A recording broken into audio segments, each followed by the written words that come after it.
김남준 목사님과 함께하는 라이브 구역 공부를 시작합니다.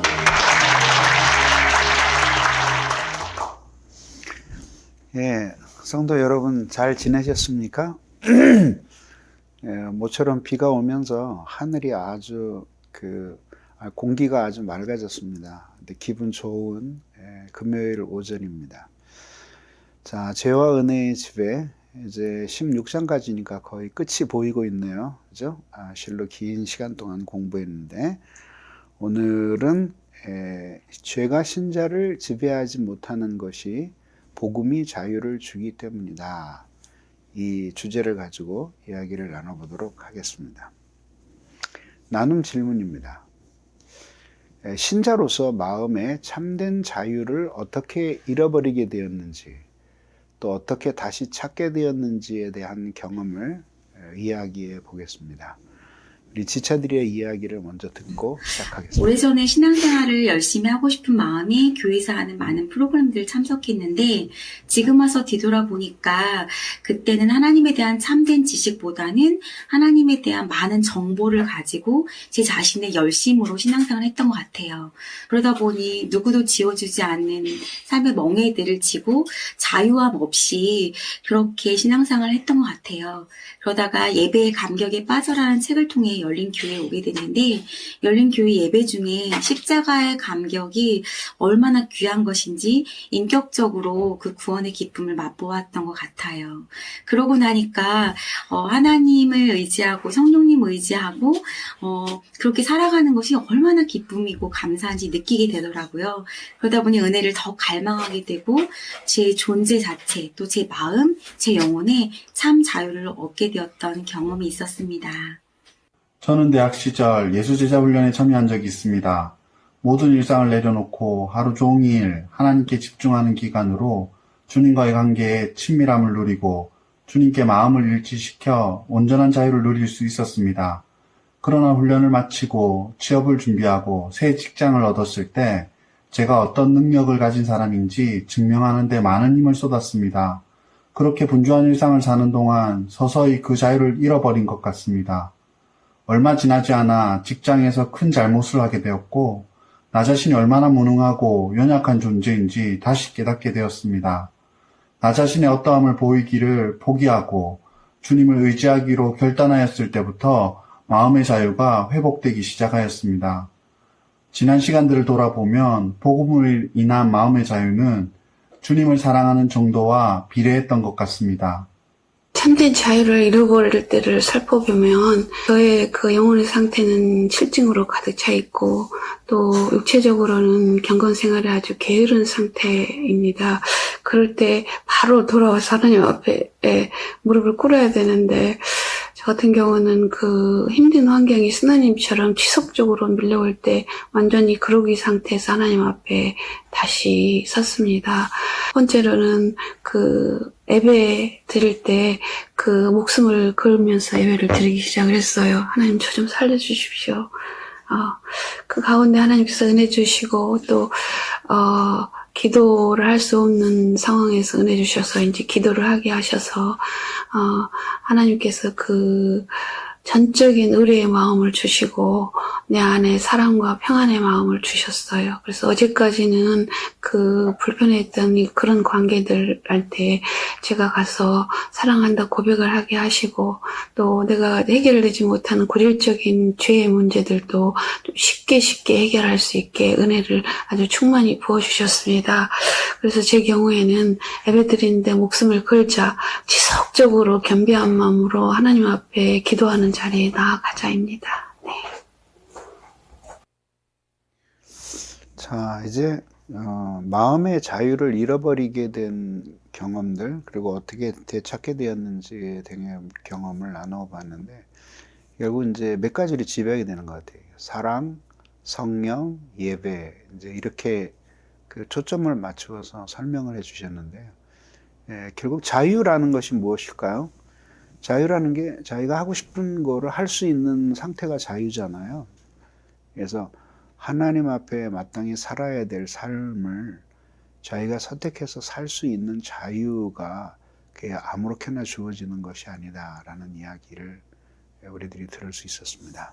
한번 들어가 보겠습니다.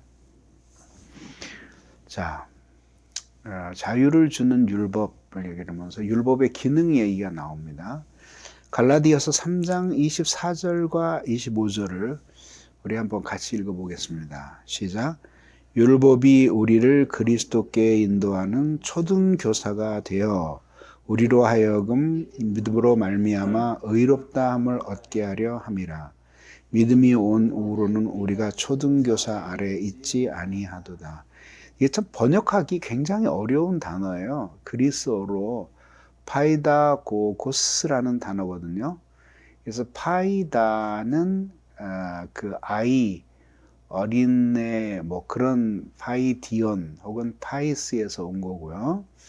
그 다음에 아고고스는 인도자, 아고가 인도하다라는 동사거든요. 그러니까 아고고스, 인도자, 경호원 이런 뜻이에요. 그래서 예전에 이걸 몽학선생이라고 번역을 했는데 이제 그 시대로 돌아가 보면은 아주 그 인격이 있고 그 다음에 믿을만한 학식이 있는 믿을만한 노예들을 이제 그 파이다 고고스로 삼아서 귀족 집안의 어린아이들의 생활과 도덕적인 행동 등을 감시하는 임무를 받게 됩니다. 여러분 영화 보시면은 왜 그 귀족 집의 아이들을 이렇게 그 덩치 큰 흑인이 할아버지 같이 생기신 분이 이제 그 도련님 오늘은 선생님 말 잘 듣고 친구들과 다투지 말고 잘 하셔야 됩니다. 그렇게 이제 타일러서 학교 앞에 내려다 주는 그런 광경을 보신 적 있죠? 그런 사람들이 이제 로마 시대의 파이다고고스라는 사람이었어요. 그래서 도표를 보시면 율법은 하나님의 뜻을 담고 있죠. 그러니까 그 뜻을 깨닫게 되면 죄도 깨닫게 됩니다. 아, 이거 하나님이 하지 말라시는 거였구나. 하나님이 하라고 하셨는데 내가 안 했구나. 이렇게 죄를 깨닫게 되는 거죠. 그렇게 하는데 이제 문제는 그걸 깨닫는 것만으로는 자신이 그걸 고칠 수가 없어요. 그래서 결국 율법을 다 배우고 나서 마지막에 깨닫는 것은 내가 이 율법을 도저히 지킬 수 없구나. 그리고 율법을 깨달으면 깨달을수록 내가 죄가 많다는 사실을 알게 되는구나 하는 것을 이제 이해하게 됩니다. 그래서 이제 율법이 결국 목적이 우리를 그리스도께로 인도하기 위함이라는 것이죠. 그럼 아까 이야기했던 파이다 고고스의 경우 아이들이 초등학교 때까지는 파이다 고고스가 필요하지만 아이들이 청년이 되고 어른이 되면은 대학 생활을 한다고 한다면 그 파이다 고고스가 필요하겠어요? 이미 자기가 성인이 되고 이제 할 수 있는데 마치 그런 것처럼 율법은 우리의 초등교사가 되었다. 그래서 우리로 하여금 이제 그 그리스도께 가도록 인도하는 그런 몽학 선생이 되었다라는 의미입니다. 이제 율법과 이제 그 율법이 가지고 있는 억압과 속박을 이렇게 한번 생각해 보면 보십시오.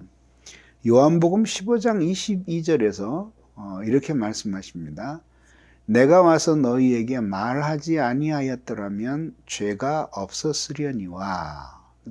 이건 진짜 죄가 없었다는 이야기가 아니라 무슨 뜻이에요? 그렇죠. 너희들이 죄를 죄로 깨닫지 못했을 것이다. 그런데 지금은 그것이 죄라는 것을 내가 와서 너희에게 가르쳤지 않느냐? 모두 명백히 알고 있지 않느냐? 그러니 지금은 그 죄에 대해서 몰라서 그 죄를 지었노라고 핑계할 수 없게 됐다. 이렇게 말씀하시는 거죠. 그런 점에서 보면 말씀이 무엇인지, 그러니까 하나님의 법이 무엇인지 모를 때에는 자유롭게 느껴지는 거죠. 자유하게 되는 거죠. 그러니까 아무렇게나 이렇게 그 분별력이 없는 거죠. 그래서 자기 하고 싶은 대로 하는 거죠. 그런데 하나님의 율법을 깨닫고 나면 그 다음에 속박이 오는 거예요. 속박이 오는 거예요. 그 밑에 이제 그 도표를 보면 율법이 주어져요. 그러고 나면 엄격하게 무엇이 죄고 무엇이 불법이구나 하는 것을 알게 돼요. 근데 죄는 결국 상대적인 관대함을 가지고 있어요. 그러니까 죄는 그런 율법을 무시하려고 하는 경향을 가지고 있다 이거예요. 그러니까 그걸 모를 때에는 상대적으로 관대하게 된단 말이에요. 근데 율법을 보여받고 나면 그 다음에는 엄격한 기준이 생기게 되고 자신이 잘못했다는 사실을 깨닫게 만들어주는 거죠. 이것이 율법이 가지고 있는 억압과 속박이에요. 그러면 여기서 가르치고자 하는 건 뭐예요? 그러니까 율법을 깨닫고 속박을 느끼는 사람이 되지 말고 무지한 가운데 그냥 아무렇게나 자유롭게 사는 사람이 되자.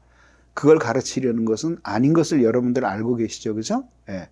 당연히 무지하고 자유로워서 사는 삶은 짐승 같은 삶이고 그래도 깨닫고 속박을 느끼는 게 낫죠. 그러나 그것이 궁극적인 죄의 문제의 해결이 아니라는 것, 진정한 자유를 누리게 하는 것이 아니라는 것을 한계를 깨달을 때 우리가 이제 그 다음 단계로 넘어가게 되는 것이죠. 이것이 바로 죄의 지배로부터 우리를 벗어나지 못하게 하는 율법의 한계예요. 그러니까 그 율법을 완성하는 것이 우리의 의로운 행실이 아니라 또 다른 우리 바깥에 있는 무엇을 통해서 이루어지는 것임을 알 수가 있는 것이겠죠. 그죠? 로마서 6장 6절을 우리 한번 같이 소리내서 읽어보겠습니다. 시작.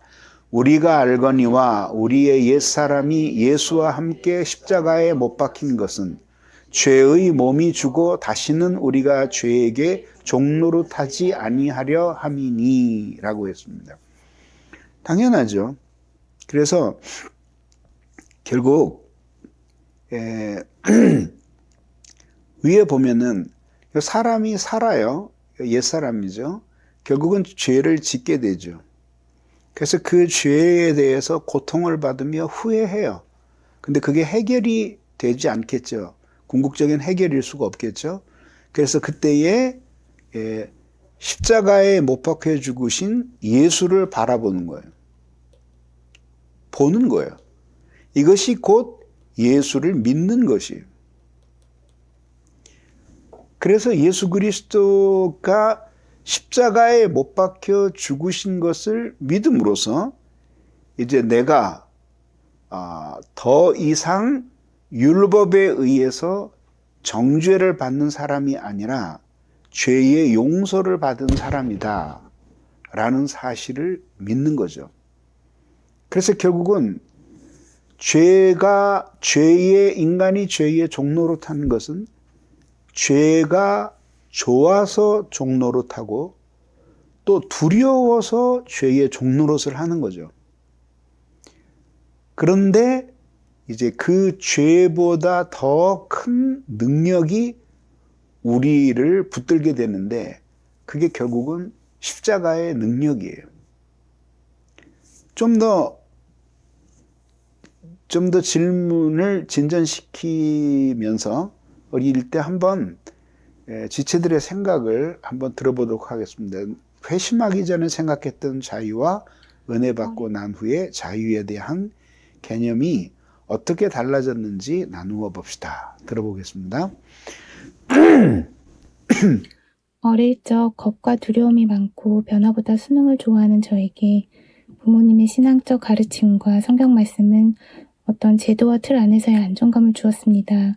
그렇기에 자유는 정치적 억압이나 육체적이고 경제적인 어려움 또는 마음의 불편함으로부터의 해방 정도로만 생각했습니다.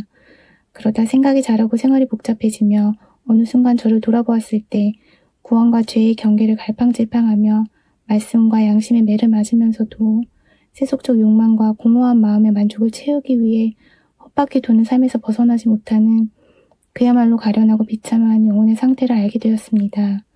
태생적 죄인임을 체감하고 진리 대신 예수님만이 십자가의 공로로 나를 죄로부터 근본적으로 자유하게 하신다는 놀라운 은혜를 깨달았을 때 진정한 해방감을 느끼게 되었습니다. 죄로 인해 멀어졌던 관계가 회복되어 단지 벌을 피하기 위해 말씀의 잣대로 이것이 죄일까 아닐까 방황하는 영혼이 아닌, 또 하나님을 사랑하고 순종해야 한다는 의무감이 아닌 거리낌 없고 자연스러운 사랑의 관계를 감사함으로 누릴 수 있게 된 것이 참 자유임을 알게 되었습니다. 회심하기 전 생각했던 자유는 죄, 곧 사망에 묶여 인간적인 욕심만을 쫓는 것이라 생각합니다. 육체적 욕심, 마음의 욕심 등 죄로 인해 벗어날 수 없는, 사실상 자유라 말할 수 없는 사망이 존재합니다. 은혜를 받고 난 후 자유는 복음으로 인한 은혜로 죄, 곧 사망에서 해방되고 참 진리로 우리를 자유케 하신 예수님의 구속하심으로 진정한 자유, 곧 영생을 누리게 되었다고 생각합니다. 예전에는 자유라고 하면 다른 사람에게 피해를 주지 않는 범위 내에서 자신이 원하는 대로 선택하고 행동하는 것이라고 막연하게 생각했습니다. 그런데 개인의 욕심이나 두려움, 결과에 대한 부담, 또는 세상의 권위나 사회적 이데올로기 때문에 자유로운 선택은 불가능했습니다. 그 이후 말씀과 성령의 조명하심을 통해서 사람은 그리스도의 사랑 안에 있지 않으면 자유로울 수 없는 존재라는 사실을 알게 되었습니다. 이전에 답답한 상태가 죄의 지배 아래 있었기 때문이라는 사실도 알게 되었습니다. 그리스도인으로서의 정체성이 확립되고 인생의 방향이 명확해지면서 세상과 주변인을 대하는 마음이 따뜻해지고 나의 마음도 평안해지는 것을 느꼈습니다. 이렇게 하나님의 은혜 아래에서 그의 질서대로 살아가는 삶이 진정한 자유라는 것을 깨닫게 되었습니다. 네.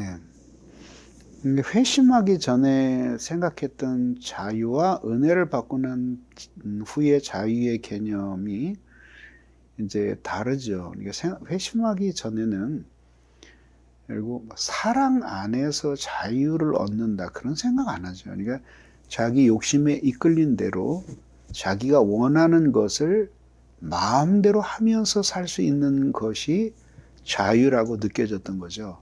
그런데 문제는 뭐죠? 그렇게 자유롭게 산 다음에 찾아오는 것은 자유보다 훨씬 큰 속박이에요.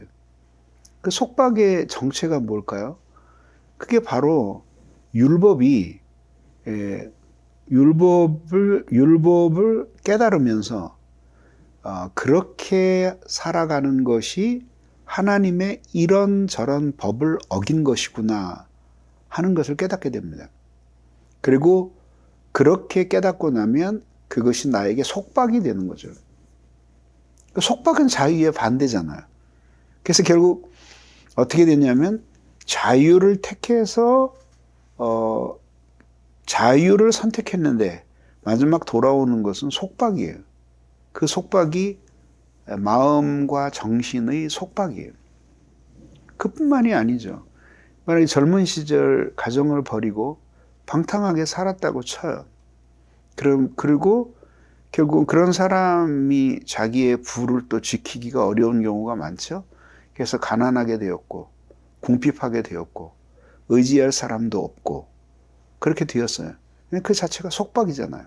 가난하고 의지할 사람도 없고 외톨이고 자체가 속박이잖아요. 환경의 속박이에요. 그러니까 마음과 정신, 환경과 현실의 속박을 받는 것이 결국은 잘못된 자유를 선택한 그 결과란 말이죠. 은혜를 받고 난 다음에는 자유에 대한 개념이 달라지죠. 왜냐하면 진정한 자유가 그냥 마음 먹은 대로 사는 그것이 아니고 결국 매우 쓴 열매를 가져다 준다는 사실을 깨달으면서 결국 하나님의 사랑 안에 사는 것이 참 자유구나 하는 것을 깨닫게 되는 거죠. 좀 더 구체적인 이야기를 펼쳐보겠습니다. 자, 로마서 8장 1절과 2절이 이렇게 말합니다. 그러므로 이제 그리스도 예수 안에 있는 자에게는 결코 정죄함이 없나니 이는 그리스도 예수 안에 있는 생명의 성령의 법이 죄와 사망의 법에서 너를 해방하였습니다. 이렇게 됩니다. 우리들이 예전의 상태와 현재의 상태를 비교하면 예전에는 이렇게 사단의 죄에 묶여 있는 거죠. 이게 결국 죄예요, 죄. 죄에 이렇게 묶여 있는 상태죠. 그것을 호령하는 것은 사단이에요. 그래서 결국은 본질상 진노의 자녀로서 하나님을 기쁘게 할 사람이, 하나님께 사랑받아야 할 사람이 하나님의 진노를 받는 사람이 되고, 하나님의 자녀가 되어야 될 사람이 사단의 노예가 되고, 하나님을 사랑해야 될 사람이 자기를 사랑하고, 행복하게 살아야 할 사람이 고통스럽게 사는 거죠. 그 예전의 모습이에요. 그런데 이제 우리는 이제 좀 헷갈리는 거를 발견해요. 그게 뭐냐면, 그런 사단의 노예였던 내가 하나님의 자녀가 되었다. 죄의 노예였던 내가 하나님의 자녀가 되었다. 이렇게 변화된 것은 무엇 때문일까? 예수 그리스도 때문에 변화된 것이다. 네가 예수를 믿었기 때문에 변화된 것이다. 아니면 성령님이 죄와 사망의 법에서 너를 해방시켜 자유를 주셨다. 이게 들 때 이게 도대체 무엇인지 우리 혼란스럽게 느껴지게 되는 거죠. 그래서 이제 이거를 세 가지로 딱 정리를 한 거예요. 그것이 뭐냐면, 내가 죄의 노예에서, 사단의 노예에서 하나님의 자녀가 된 데는 원인이 있는데, 가장 세 가지 원인이 있는데, 이것이 다 충족이 되어져야지만 A 상태에서 B 상태로 넘어가는 거예요. 근데 그것을 이제 예수 그리스도께서 십자가에서 나를 위해 죽으시고 나의 죄를 대신해서 율법의 형벌을 받으신 것을 공로적 원인이라고 한다면, 이게 토대가 되는 거죠. 이게 토대가. 그러니까 예수 그리스도가 나를 위해 대신 죽지 않으셨으면 내가 무엇을 믿을 것이며, 또 믿었다고 한들 그것이 나에게 구원을 가져다 주었을까 의심하게 되는 거죠. 그래서 이제, 그런데 내가 이렇게 적용적 원인이에요. 그래서 이건 뭐냐면 나의 믿음이에요, 믿음. 이건 구속, 그 다음에 믿음. 그런데 이런 믿음을 갖도록 우리에게 효과를 가져다 준 원인이 있어요. 그게 바로 성령이에요, 성령. 그러니까 우리가 사단의 노예에서 하나님의 자녀가 된 것은 예수 그리스도의 구속의 공로가 토대가 되어서 성령이 효과적으로 역사하셔서 믿음으로 그것을 적용했기 때문에 우리가 하나님의 자녀가 된 거예요. 이해되죠? 근데 성경이 이 세 가지를 한꺼번에 모두 이야기를 하지 않고, 어디서는 그리스도께서 우리를 구속하심으로 우리가 하나님의 자녀가 되었다. 또 심지어 성령께서 너희에게 믿음을 주셨다.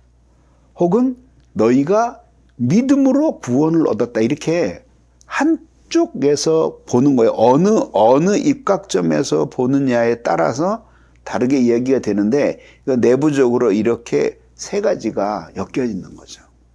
이해하실 수 있겠죠? 잊어버리시면 안 돼요. 그래서 공로적 원인, 그리스도의 구속, 효과적 원인, 성령의 역사, 적용적 원인, 우리의 믿음. 자, 그 다음 보겠습니다. 이제 진정한 자유는 영적인 자유예요. 그 영적인 자유는 영혼의 자유고, 영혼의 자유에서 마음이 자유를 누리게 되는 것이죠. 그래서 인간이 마음의 속박을 받기 때문에 고통을 받는 거예요. 자, 그럼 보겠습니다. 예전에는 어떻게 됐냐면은 무지하고, 그러니까 하나님이 누구신지 모르고 하나님의 법이 무엇인지 모르고, 두 번째는 불신앙이에요. 이거는 믿지 않으려는 강한 의지예요, 본질이. 그러니까 믿으려고 하는데 확신이 안 서서 안 믿는 것은 회의라고 부르고, 회의, 그리고 아예 안 믿겠다고 의지의 고집을 가지고 있는 것이 불신앙이에요. 성경에서 이 불신앙보다 더 큰 죄는 없어요. 그 다음에 편견이에요. 왜?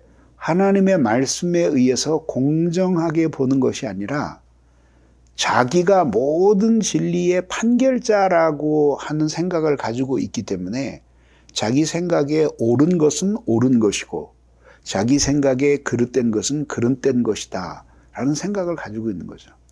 그래서 되게 웃기는 게 그거잖아요. 이게 뭐냐면 인간의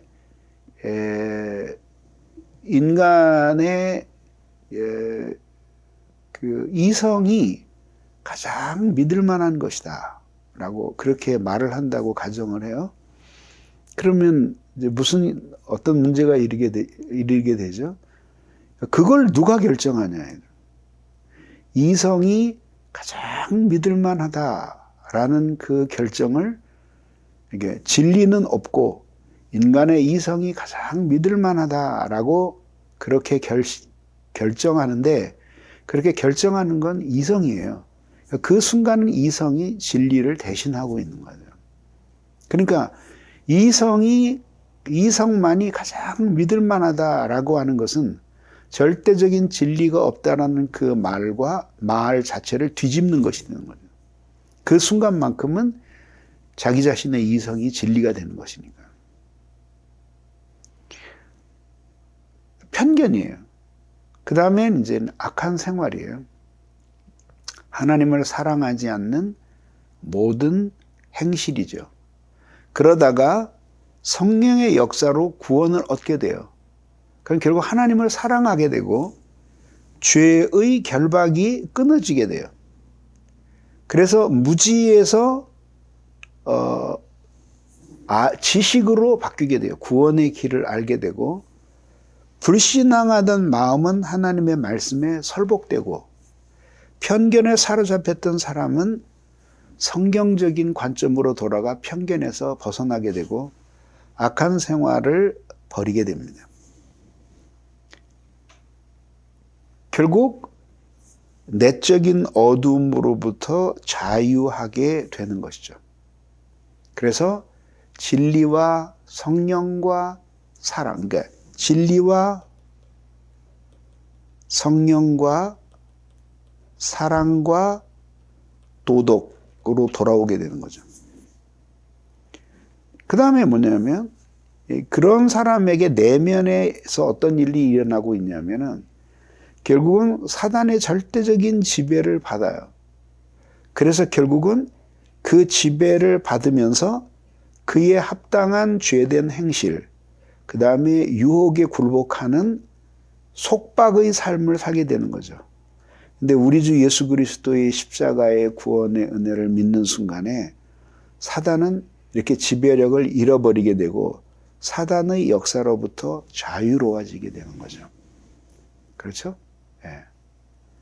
이것이 바로 하나님이 복음을 통해서 우리에게 자유를 주시는 방법이에요.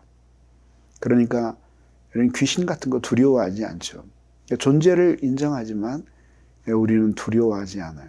왜냐하면 하나님이 복음의 능력으로 우리를 구원하셔서 귀신과는 비교될 수 없는 더 큰 신이신 성령님의 지배를 받으며 살아가는 삶이기 때문이에요. 그 다음 보겠습니다. 이제 문제죠. 율법의 기능은 무엇입니까? 율법은 왜 억압과 속박을 가져다 줍니까?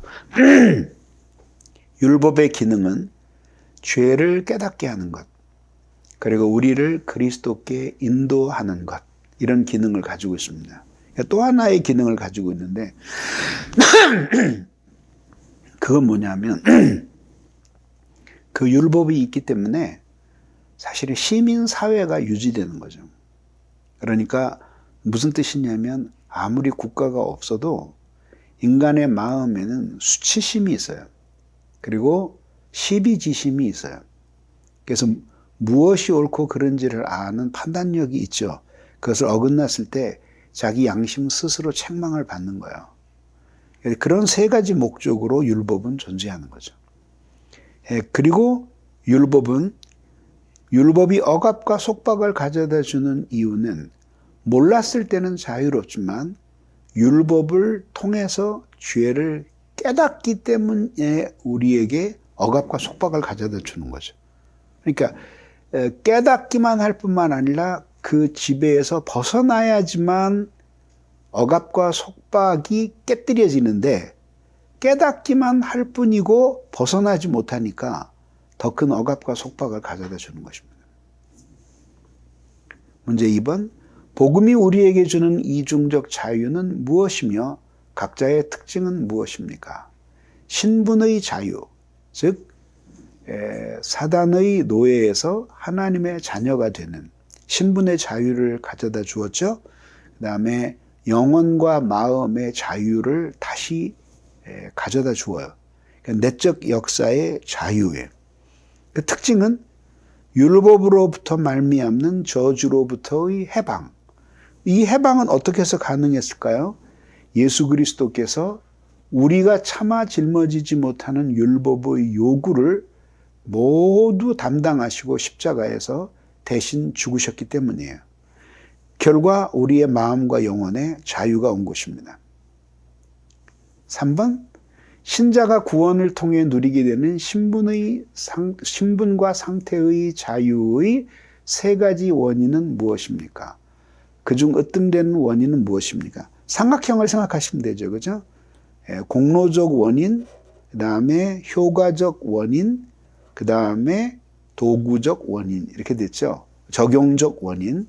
그래서 어떻게 됐냐면 예수 그리스도의 십자가의 속죄 혹은 구속이 이 공로가 있었기 때문에 우리가 자유를 누리게 되었고 그것을 유효하게 만들어준 것이 성령이시고 그 다음에 그것을 적용할 수 있도록 하나님이 우리에게 주신 것이 믿음이에요. 그래서 이 믿음이 결국은 하나님이 주신 믿음이죠. 이것 중에서 제일 으뜸이 되는 중요한 것은 그리스도 예수의 대속의 공로예요. 4번. 하나님께서 신자에게 주시는 자유는 그리스도의 대속을 근거로 한 특권입니다. 그리스도의 대속을 통해 나타난 세 가지 효과는 무엇입니까? 죄를 용서해 주셨어요. 그리고 이 죄는 과거의 죄뿐만 아니라 현재와 미래의 모든 죄를 포함하고요. 언제든지 죄를 아무리 많이 지어도 하나님 앞에 용서를 빌면 용서를 해 주셔요. 순종할 수 있도록 성령의 은혜를 구하면 성령의 은혜를 주셔요. 그래서 결국 죄의 지배가 종식되는 것입니다. 죄의 용서, 성령을 주심, 죄의 지배의 종식. 그러니까 다시 그 불순종하고 거역함으로써 죄의 지배 속으로 들어가지 말아라. 그것이 하나님의 뜻입니다. 5번. 성경에 따르면 신자가 누리는 내적인 자유는 무엇으로부터의 자유입니까? 어두움으로부터의 자유, 이건 무지죠, 그죠? 그 다음에 사단의 능력, 이거는 권세로부터의 자유예요. 이건 억압으로부터의 자유이고, 이건 무지로부터의 자유예요. 그러니까 이 무지에서 깨어나서 참된 지식을 갖게 되는 거죠.